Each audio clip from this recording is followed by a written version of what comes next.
ನನ್ನದು ಮದುವೆ ರಿಲೇಷನ್ಸಲ್ಲೇ ಆಗಿರ್ತಿತ್ತು. Arrange marriage ಅಂತ ಮಾಡ್ಕೊಂಡಿದ್ರು. ನಮ್ಮ ತಂದೆ ಮೊಹಮ್ಮದ್ ಖೌಸ್ ಎಲ್ಲ ಕೊಟ್ಟು ನನಗೆ ಕಾರು, ಜ್ಯುವೆಲ್ರಿ, ಏನೇನು ಅವರು ಡಿಮ್ಯಾಂಡ್ ಸಿಕ್ಕಿದ್ರು ಎಲ್ಲ ಕೊಟ್ಟರು. ಮದುವೆ ಆದ 2 ಮಂತಲ್ಲೇ ಅವರು ನಮಗೆ ಇದು ಕೊಡಿ, ದುಡ್ಡು ಕೊಡಿ ಅಂತ ಫುಲ್ ಟಾರ್ಚರ್ ಇರ್ತಾಯಿದ್ರು. ಪ್ರೆಗ್ನೆನ್ಸಿಲಿ 5 ತಿಂಗಳಿತ್ತು. ಆಗ ಹೊಡಿಯೋದು, ಬೈಯೋದು, ನಿಮ್ಮಪ್ಪ ಹತ್ರ ಅದು ತೊಗೊಂಡು ಬಾ ಅಂತ ತುಂಬ ಟಾರ್ಚರ್ ಕೊಡ್ತಾಯಿದ್ರು. ಹೊಡಿಯೋದ್ರಲ್ಲಿ ಹೊಟ್ಟೆಗೆ ಹೊಡೆದ್ಬಿಟ್ಟು ತುಂಬ ಮೈ ಹುಷಾರು ಇಲ್ದಿರ ಹಾಸ್ಪಿಟಲ್ಗೆ ಕರ್ಕೊಂಡೋಗಿದ್ರು. ಅಲ್ಲಿಂದ ಅವರು ಮೇಡಮನ್ನು ಬರ್ಕೊಟ್ಟಿದ್ದಾರೆ, ಈ ಥರ ಮಾಡಿದ್ದಾರೆ ಅಂತ. ಆಗ ನಾನು ಹೊಡೆದೇ ಇಲ್ಲ ಅಂತ ಮಸೀದಿಯವ್ರಿಗೆ ಎಲ್ಲರಿಗೂ ಸುಳ್ಳು ಹೇಳ್ಬಿಟ್ಟು ಎಲ್ಲ ತಪ್ಪು ನಂದೇ ಅಂತ ಅವ್ರ ಮುಂದೆ ಹೇಳ್ಬಿಟ್ರು. ಆಗ ಅವರು ಮಸೀದಿಯವರು ನ್ಯಾಯನೇ ಕೊಡಲಿಲ್ಲ ನನಗೆ.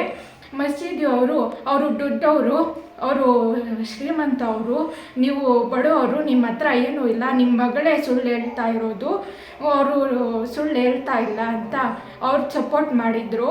ನಮಗೆ ಏನೂ ಸಪೋರ್ಟ್ ಮಾಡಿಲ್ಲ. ಇವಾಗಿಂತ ಡಿಲ್ವರಿ ಆದ ನಂತರನೂ ನನ್ನ ಮಗು ನನ್ನನ್ನು ನೋಡೋಕ್ಕೆ ಸುಧಾ ಬಂದಿಲ್ಲ ನನ್ನ ಗಂಡ. ಇವಾಗ ಹೇಳ್ತಾವ್ರೆ ನನಗೆ ಕ್ಯಾಶ್ 50 lakhs ಕೊಟ್ಟರೆ ನಿಮಗೆ ಕರ್ಕೊತೀನಿ, ಇಲ್ಲಾಂದರೆ ಕರ್ಕೊಳಲ್ಲ, ಇಲ್ಲಾಂದರೆ ಮನೆ ಬರ್ಕೊಡಿ ಅಂತ ಹೇಳ್ತಾ ಇದ್ದಾರೆ. ಇಲ್ಲಾಂದರೆ ನಮ್ಮ ಮಾವ ಹೇಳ್ತಾ ಇದ್ದಾರೆ ಇನ್ನೊಂದು ಮದುವೆ ಮಾಡ್ತೀನಿ ನನ್ನ ಮಗನ್ನ, ಅವಳು ಬಂದು ರೀಲಿಂಗ್ ಮಾಡಲಿ, ಕೂಲಿ ಕೆಲಸ ಮಾಡಿಬಿಟ್ಟು ಇನ್ನೊಂದು ಮದುವೆ 2ನೇ ಹೆಂಡತಿಗೆ ರಾಣಿ ಥರ ಇಟ್ಕೊತೀನಿ, ಇವಳು ನೋಡಿಬಿಟ್ಟು ಇದಾಗಬೇಕು ಅಂತ ಅವ್ರು ಹೇಳ್ತಾರೆ. ದೊಡ್ಡಪ್ಪ ಹೇಳ್ತಾರೆ 1 ಕೋಟಿ ಆದ್ರೂ ಅವಳಿಗೆ ಸೆಟಲ್ಮೆಂಟ್ ಮಾಡಿ ಕಳಿಸ್ಬಿಡು ಅಂತ ಹೇಳ್ತಾರೆ. ಅವರು ತುಂಬ ಟಾರ್ಚರ್ ಕೊಡ್ತಾರೆ. ಅವರು ಮಗ ಇದ್ದಾರೆ ಇಮ್ರಾನ್ ಪಾಷಾ ಅಂತ, ಅವ್ರು ಬಂದುಬಿಟ್ಟು ಶಾಹೀದ್ ಈ ಥರ ಮಾಡೋ ನೀನು ಅಂತ ಎಲ್ಲ ಹೇಳಿಕೊಡ್ತಾರೆ. ಏನು ಆಗಲ್ಲ ಇವರಿಂದ ಅಂತ. ನಮ್ಮ ನಾದಿನಿ ಇದ್ದಾರೆ, ಅವ್ರ ಗಂಡ ಇದ್ದಾರೆ, ಶಾಹೀದ್ ನೀನು 10 ರೂಪಾಯಿ ಖರ್ಚು ಮಾಡಬೇಕಂದ್ರೂ ನೀನು ನಮ್ಮ ಅಪ್ಪ ಅಮ್ಮಗೆ ಕೇಳಬೇಕು, ನಿನ್ನ ಹೆಂಡತಿಗೆ ಒಂದು ಸಪೋರ್ಟೂ ಮಾಡಬಾರ್ದು ನೀನು ಅಂತ ಹೇಳ್ಕೊಡ್ತಾರೆ. ಅವ್ರ ಮಾತು ಕೇಳಿ ನನ್ನ ಗಂಡ ತುಂಬ ಹೊಡಿತಾನೆ, ಬೈತಾನೆ. ನಿಮ್ಮಪ್ಪ ಏನು ಕೊಡ್ತಾರೆ ಅಲ್ಲೇ? ನಮ್ಮಪ್ಪ ನನಗೆ, ನಮ್ಮ ದೊಡ್ಡಪ್ಪನೂ ನನ್ನಪ್ಪ 50 crore ಆಸ್ತಿ ಕೊಡ್ತಾರೆ, ನಿನ್ನಪ್ಪ ಏನು ಕೊಡ್ತಾನೆ ನನಗೆ ಅಂತ ತುಂಬ ಟಾರ್ಚರ್ ಕೊಡ್ತಾವ್ರೆ ನಮಗೆ. ನಮ್ಮಪ್ಪಗೆ ಸುಪಾರಿ ಕೊಟ್ಟು ಹೊಡೆಸ್ತೀನಿ ಅಂತ ಹೇಳ್ತಾವ್ರೆ. ಮೊನ್ನೆ 5 ದಿವಸ ಆಯಿತು ಅಟ್ಯಾಕ್ ಮಾಡಿಬಿಟ್ಟು ನಮ್ಮಪ್ಪಗೆ ತುಂಬ ಹೊಡೆದು ಕಳಿಸ್ಬಿಟ್ಟವ್ರೆ ಇವರು ಎಲ್ಲ ಸೇರಿಕೊಂಡ್ರು. ನಮ್ಮ ಮುಂದೆನೇ ಹೇಳ್ತಾರೆ ಗಂಡು ಮಗು ಆದರೆ ಕಿಟ್ಕೊಂಡು ಇವಳಿಗೆ ಕಳಿಸ್ಬಿಡೋಣ ಅಂತ ಹೇಳ್ತಾರೆ. ನನ್ನ ಮುಂದೆನೇ ಹೆಣ್ಮಗು ಆದರೆ ಸೆಟಲ್ಮೆಂಟ್ ಮಾಡೋಣ ಅಂತ ಹೇಳ್ತಾರೆ ಇವರೆಲ್ಲ ಸೇರಿಕೊಂಡು. ನನಗೆ ಮಾತಿಗೆ ಮುಂಚೆ ಹೊಡೆಯೋದು, ಬೈಯೋದು, ಇವಳಮ್ಮ ಏನು ಮಾಡಿದ್ದಾಳೆ ಅಂತ ಹೇಳ್ತಾರೆ.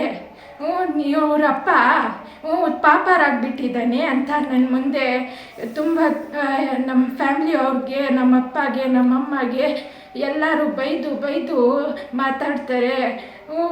ಬೇಕು ಅಂತ ಮಾತಿಗೆ ಮುಂಚೆ ತುಂಬ ಹೊಡಿತಾರೆ, ಬೈತಾರೆ, ಬೀದಿಯಲ್ಲಿ ಹೇಳ್ಕೊಂಡು ಬರ್ತಾರೆ. ಇವಳು ನನಗೆ ಊಟ ಇಕ್ಕಲ್ಲ ಅಂತ ಸುಮ್ಮನೆ ಹೇಳ್ಕೊಡ್ತಾರೆ. ಊಟ ಮಾಡೋಕ್ಕೆ ಹೋದರೆ, ಅಡುಗೆ ಮಾಡೋಕ್ಕೆ ಹೋದರೆ ಅಲ್ಲಿ ಏನು ಇರೋದೇ ಇಲ್ಲ. ಜನಗಳೇ ಇವಳು ಸೇರಲ್ಲ, ನಮ್ಮ ಹತ್ರ ಮೇಲೇ ಇರ್ತಾಳೆ ಅಂತ ಸುಮ್ಮನೆ ಹೇಳೋದು. ಅವ್ರು ಹೊರಟೋದ್ರೆ ಅದು ಹೋಗೆ ಅಂತ ಹೇಳ್ತಾರೆ. ನನ್ನ ಗಂಡನಿಗೆ ರಾತ್ರಿ 12 o'clock ಆದ್ರೂ ಮೇಲೆ ಕಳಿಸಲ್ಲ. 8 ಗಂಟೆಗೆ ಎಲ್ಲ ಕೆಲಸ ಎಲ್ಲ ಮುಗಿಬಿಡುತ್ತೆ. 9 o'clock ಎಲ್ಲ ಊಟ ಮಾಡಿಕೊಂಡು ಎಲ್ಲ ಕೆಲಸ ಮುಗ್ದಾದ್ಮೇಲೂ ನನ್ನ ಗಂಡ ನನ್ನ ಜೊತೆಯಲ್ಲಿ ಬರಲ್ಲ. ನನ್ನ ನಾದಿನಿಗೆ ವಿಡಿಯೋ ಕಾಲ್ ಮಾಡಿಕೊಂಡು ಮಾತಾಡಿಕೊಂಡು ಅಲ್ಲೇ ಮಲ್ಬಿಡ್ತಾನೆ. ನನ್ನ ಅತ್ತೆಗೆ ಅಮ್ಮ ಕಳಿಸಿ ನನ್ನ ಗಂಡನಿಗೆ ನನ್ನ ಜೊತೆ ಮೇಲೆ ಅಂದ್ರೂ ಓಕೆ ಬರ್ತಾನೆ ಅವನು ಅಂತ ಹೇಳ್ತಾರೆ. ಅಲ್ಲೇ ಮಲ್ಸ್ಕೊತಾರೆ. ನಾನು ಒಬ್ಬಳೇ ಇರಬೇಕು. ಈ ಥರ ಎಲ್ಲ ಟಾರ್ಚರ್ ಮಾಡ್ತಾವ್ರೆ ಇವರು. ಗಲಾಟೆ ಪ್ರೆಗ್ನೆನ್ಸಿಯಲ್ಲಿ ಈ ಮಗುನೇ ಬೇಡ ಅಬೋಷನ್ ಮಾಡಿಸ್ಕೊ ನೀನು ಅಂತ ಹೇಳಿದ್ರು. ನಾನು ಇಲ್ಲ ನನಗೆ ಮಗು ಬೇಕು ಅಂತ ಹೇಳಿದ್ದಕ್ಕೆ ಒಡಬಿಟ್ಟು ಎಲ್ಲ ನಮ್ಮಮ್ಮನಿಗೆ ಹೆಣ್ಮಗು ಆಗಿರೋದು. ನಿಮ್ಮಮ್ಮನಿಗೂ ಫಸ್ಟ್ ನೀನೇ ಹೆಣ್ಮಗು ಆಗಿರೋ, ಇವಾಗ ನಿನಗೂ ಹೆಣ್ಮಗುನೇ ಆಗೋದು, ಅದಕ್ಕೆ ಅಬೋಷನ್ ಮಾಡಿಸ್ಕೊ ಅಂತ ಅವರು ದೊಡ್ಡಪ್ಪ ಅವರು ಇಮ್ರಾನ್ ಅಣ್ಣ ನಮ್ಮ ನಾದಿನಿ ಗಂಡ ನಾದಿನಿ ಇವರೆಲ್ಲ ಏರ್ಕೊಟ್ಟಿದ್ದಕ್ಕೆ ಹೊಡೆಬಿಟ್ಟು ಈ ಗಲಾಟೆ ಎಲ್ಲ ಸ್ಟಾರ್ಟ್ ಆಗಿತ್ತು. ನ್ಯಾಮತ್ ಪಾಷಾ, ಇಮ್ರಾನ್ ಪಾಷಾ, ಅರ್ಷದ್ ಪಾಷಾ, ನಾಸಿರ್ ಪಾಷಾ, ಯಾಸ್ಮಿನ್ ತಾಜ್, ಸನ್ಫಿಯಾ ಕೌಸರ್. ನನಗೆ ಇನ್ಸಾಫ್ ಕೊಡಿ, ನನಗೆ ನ್ಯಾಯ ಕೊಡಿ, ಇಲ್ಲ ಅಂದರೆ ನಾನು ಸೂಸೈಡ್ ಮಾಡ್ಕೊತೀನಿ. ಇವರಿಂದ ನನಗೆ ತುಂಬ ಟಾರ್ಚರ್ ಆಗಿಬಿಟ್ಟೈತೆ. ನನಗೆ ಅಲ್ಲಿರೋವಾಗನೂ ನಮ್ಮ ಅಪ್ಪ ಅಮ್ಮ ಮುಖ ನೋಡ್ಕೊಂಡು ನಾನು ಅಲ್ಲಿ ಜೀವನ ಮಾಡ್ಕೊತೈತೆ.